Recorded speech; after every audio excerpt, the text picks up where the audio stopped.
Tanguay Électronique, en première ligne. On parle de capitale au stade municipal. Pour les fans du junior, on parle des remparts. On manque pas une victoire du rouge et or. À l'esprit sportif, on aime le sport. Bon mercredi, bienvenue à l'Esprit sportif. En cette semaine de relâche, nous vous amenons à l'école, mais à l'école du vélo. Vous savez, le cyclisme est un sport très technique, mais bien roulé, ça s'apprend. Il faut des conseils d'experts. Voici les conseils de Sylvain Potvin de l'école du vélo.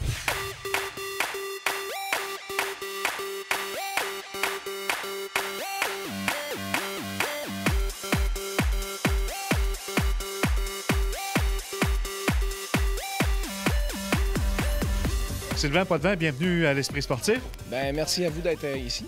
Merci de nous accueillir dans cette école du vélo. Là. En gros, c'est quoi l'école du vélo? L'école du vélo, c'est un centre de développement et de perfectionnement des habiletés cyclistes. Aujourd'hui, le vélo, ça monte en popularité, puis les gens veulent apprendre à rouler en groupe. Donc, comment est-ce qu'on roule sans faire tomber tout le monde? Fait que de là, il y a 5 ans, j'ai parti cette école-là pour enseigner au monde d'un point de vue technique. C'est pas un centre de haute performance, c'est un centre d'habileté, de plaisir pour avoir de l'agrément, faire des belles sorties, faire des belles distances. Les gens vont venir pour 2 raisons. La première, les habiletés techniques. On va parler de l'enlignement, la conduite, le dosage, la coordination, la synchronisation. Le deuxième volet, moi je suis entraîneur privé, donc les gens viennent me voir des fois pour des préparations physiques. Comme derrière moi, on a Michel, exemple, un monsieur de 62 ans, 60 ans qui a commencé à faire du vélo. Cette année, il est rendu à 62, mais ça fait 2 ans qu'il veut se mettre à faire du vélo, il fait attention à sa santé, il veut perdre du poids un peu. Donc, comment est-ce qu'on fait ça? On fait juste du vélo pour faire du vélo ou on fait du vélo d'une façon plus spécifique? Quelqu'un qui travaille son aspect technique ne sera peut-être pas aussi en forme qu'un super athlète, mais de par sa capacité à maîtriser son vélo, il va être capable de faire des bons passages dans les côtes. Parce qu'ici, on va y enseigner comment changer ses vitesses au bon temps, au bon moment, comment conduire son vélo puis boire en même temps, comment respirer en faisant du vélo, comment jouer avec le terrain, parce que des fois, la route va avoir des petits vallons, mais c'est pas vrai qu'il faut tout le temps changer de vitesse. Il faut juste être capable de savoir comment les sentir. Marcel Bouchard, qu'est-ce que tu viens chercher à l'école du vélo? Une bonne raison de bouger, une façon différente de bouger. Des éléments techniques du vélo aussi, parce que je n'étais pas vraiment un cycliste. J'ai commencé à faire du vélo avec José, ma conjointe, puis à rouler, autant le faire comme il faut. Hein? Puis avec Sylvain, je trouve qu'il est bon dans la préparation des plans d'entraînement. Il est bon des éléments techniques, mais il sait jouer avec les sources énergétiques. Donc, il travaille bien avec ça, puis c'est motivant, il motive, il est là, il nous entraîne, il nous fouette un peu. Puis en vieillissant, un vieux cheval, ça a besoin de se faire fouetter de temps en temps. Qu'est-ce que vous êtes venu chercher à la base ici? Bien, corriger, entre autres, tous mes défauts que je pouvais avoir sur le vélo, m'améliorer sur la route, essayer d'atteindre des objectifs que je voulais avoir, entre autres. Moi, l'année passée, j'ai parti avec un vélo de route, clip, soulier à tip. Puis mes 2 premières sorties, j'ai tombé. Puis là, je suis venu à l'école et j'ai appris à rouler, à les clipper. Aujourd'hui, ça va bien. Quand je te le dis. Le volet physique, il faut qu'il soit mesurable, vérifiable et quantifiable. Donc, j'ai un laboratoire de l'autre côté où j'ai des ordinateurs, où là, je vais travailler la watt, la puissance, la RPM, des données paramétriques. Les gens qui vont venir ici pour un plan d'entraînement vont passer régulièrement sur l'ordinateur parce qu'à tous les 2 mois, je refais faire un parcours de 5,9 km. Pas quelque chose de gros, mais j'ai une mesure, une donnée mesurable, quantifiable. Ah, tu vois, ça fait 2 mois. Exemple, Carl, t'es venu. Voici, regarde, là, 1 mois, t'as fait ça. Voici où... Ah, tu vois, ton RPM, on l'a augmenté. On a augmenté un petit peu ta puissance. On a fait ça, on a fait ça. Bien, on est en progression ou on est en régression. Fait qu'on est capable de faire un suivi vérifiable, mesurable et quantifiable. Danny, tu es un champion canadien de BMX. Qu'est-ce qui t'amène ici à l'école du vélo? Bien, moi, c'est surtout pour améliorer ma technique de pédalage. Parce que c'est bien beau, ça fait 32 ans que je fais du vélo, mais ça ne veut pas dire que j'ai la bonne technique. Puis là, ben, je m'enligne pour les championnats du monde en 2017 à Rock Hill aux États-Unis. Fait que, puis là, ben moi, au Québec, je cours avec des jeunes de 16-17 ans, puis je cours aussi d'un 30 ans et plus. Fait que, puis là, ben pour les championnats du monde, ben je me suis dit que cette année, j'ai pas le choix, il faut que j'améliore mon efficacité de coup de pédale.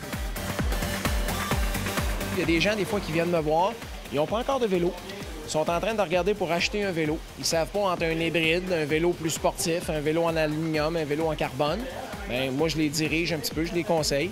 Quel type de souliers? Souliers à cale intégré, cale extérieur. Le type de vêtements. Pourquoi on a des vêtements collés sur le corps? Puis pourquoi je prends pas un maillot plus ample? Ça fait partie des gens qui viennent me voir. Et comme les gens viennent me voir, un coup qu'ils ont acheté leur vélo, bien là, ils vont faire des crevaisons. Comment ça change une crevaison? On va leur donner une formation là-dessus. Comment ça se nettoie un vélo? Comment ça s'entretient? J'ai la chance de justement travailler là-dedans 12 mois par année. Donc, l'hiver, on prépare le technique et l'été, on le met en application. Parce que c'est bien beau savoir comment se lever debout, mais quand la côte est vraiment réelle, comment est-ce qu'on la gère? Merci, Sylvain. Carl, merci. Après la pause, on s'en va en escalade de glace. On revient dans 3 minutes 30.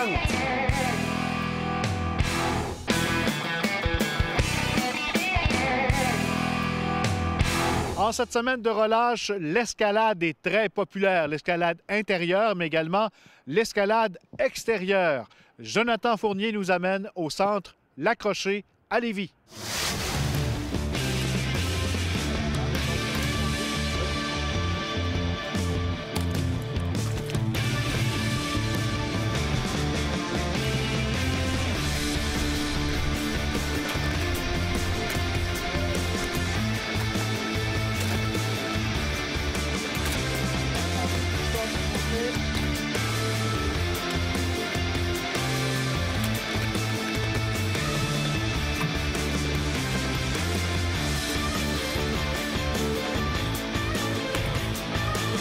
Le centre d'escalade L'Accroché ouvre le 28 février à Pintendre.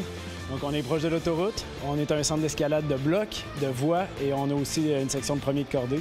Donc, il y a de tout pour faire plaisir à tout le monde.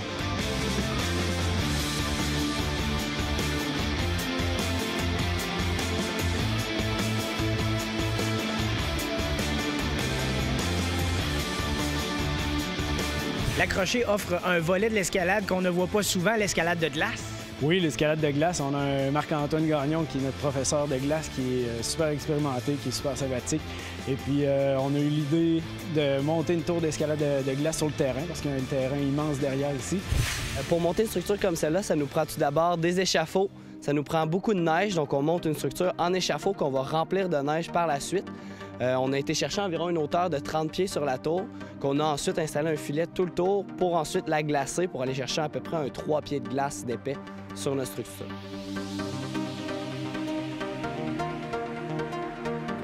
C'est une tour qui est disponible pour venir essayer l'escalade de glace pour des gens qui n'ont pas envie d'aller sur une paroi pendant 7 heures de temps, qui veulent juste venir essayer de piquer les piolets. Donc, c'est vraiment pour les gens qui veulent s'initier à l'escalade de glace. Une fois qu'elle est prête, qu'est-ce qu'on lui montre en premier? On commence par l'équiper, donc on lui montre comment mettre son harnais, comment mettre ses crampons, comment mettre son casque. Par la suite, on va lui expliquer les consignes de sécurité propres à l'escalade de glace. Et ensuite, on va lui montrer son nœud en 8, les techniques d'assurage et tout le vocabulaire en lien avec l'escalade. Quand t'es prêt, c'est parti, on est prêt.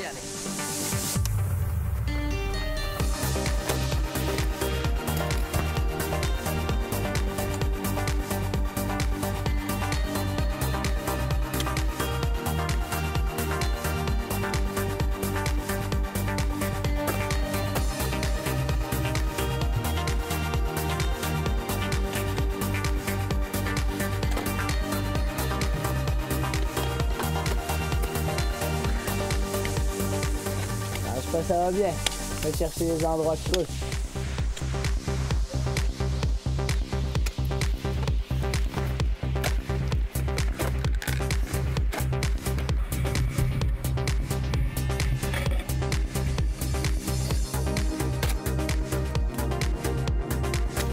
Attention.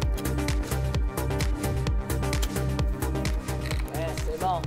Descends ton talon. Charge pas sur tes pieds.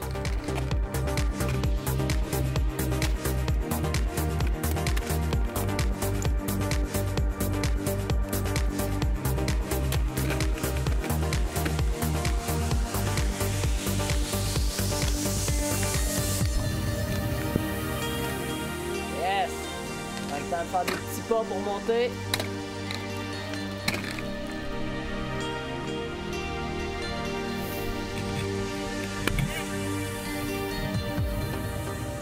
On descend. Laisse les piolets vers le bas. Comme et ça. fais des petits pas larges en descendant.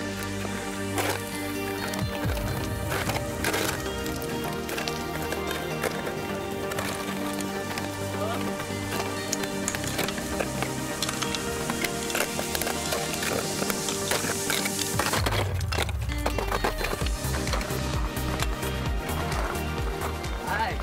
Good job, buddy. Super. C'est relativement facile, n'importe qui aime grimper. Les prises, ça se piole bien. C'est vraiment un beau mur, une belle surface.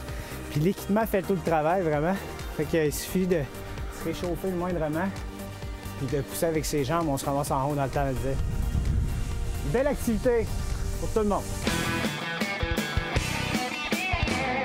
Les Remparts disputeront leurs 3 prochaines rencontres sur la route et ça débute jeudi soir à Victoriaville.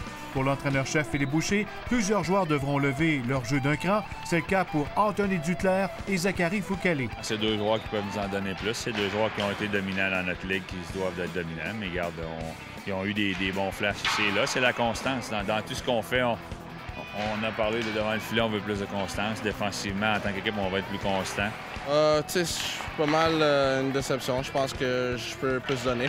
En même temps, avec la nouvelle organisation, ça change rien pour moi. Je trouve que je peux toujours en donner plus, puis je peux toujours m'améliorer. Puis, je pense que d'ici la fin de la saison, je veux mériter le plus de départs possible. Puis, pour juste être bien préparé pour les séries. Puis après ça, on va travailler de là. Voilà, c'était l'Esprit sportif pour aujourd'hui. Demain, entre autres, à surveiller à notre émission, on parlera de ski acrobatique sur rampe. Bye bye, à demain.